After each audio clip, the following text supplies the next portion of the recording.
സംസ്ഥാനത്തെ പൊതുമേഖലാ സ്ഥാപനങ്ങളിൽ പകുതിയും നഷ്ടത്തിലെന്ന് CAG റിപ്പോർട്ട്. 131 പൊതുമേഖലാ സ്ഥാപനങ്ങളിൽ 77 എണ്ണവും നഷ്ടത്തിലാണ് പ്രവർത്തിക്കുന്നത്. 2016 മുതൽ KSRTC കണക്കുകൾ നൽകുന്നില്ലെന്നും CAG പറഞ്ഞു. KMML ക്രമക്കേട് കണ്ടെത്തിയതായും റിപ്പോർട്ടുണ്ട്. സംസ്ഥാനത്തെ 131 പൊതുമേഖലാ സ്ഥാപനങ്ങളിൽ 77 സ്ഥാപനങ്ങൾ നഷ്ടത്തിലെന്ന് CAG റിപ്പോർട്ട് വ്യക്തമാക്കുന്നു. ഇവയുടെ ആകെ നഷ്ടം 18,026.49 കോടി രൂപയാണ്. ആകെ 58 പൊതുമേഖലാ സ്ഥാപനങ്ങൾ മാത്രമാണ് ലാഭത്തിൽ പ്രവർത്തിക്കുന്നതെന്നും റിപ്പോർട്ട് ചൂണ്ടിക്കാണിക്കുന്നു. ലാഭകരമല്ലാത്തത് അടച്ചുപൂട്ടണമെന്ന് CAG ശുപാർശ ചെയ്യുന്നു. 18 പൊതുമേഖലാ സ്ഥാപനങ്ങൾ 1986 മുതൽ അടച്ചുപൂട്ടലിന്റെ വിവിധ ഘട്ടങ്ങളിലാണ്.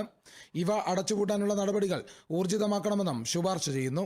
അതേസമയം KSRTC കണക്കുകൾ നൽകുന്നില്ലെന്ന് CAG വ്യക്തമാക്കുന്നു.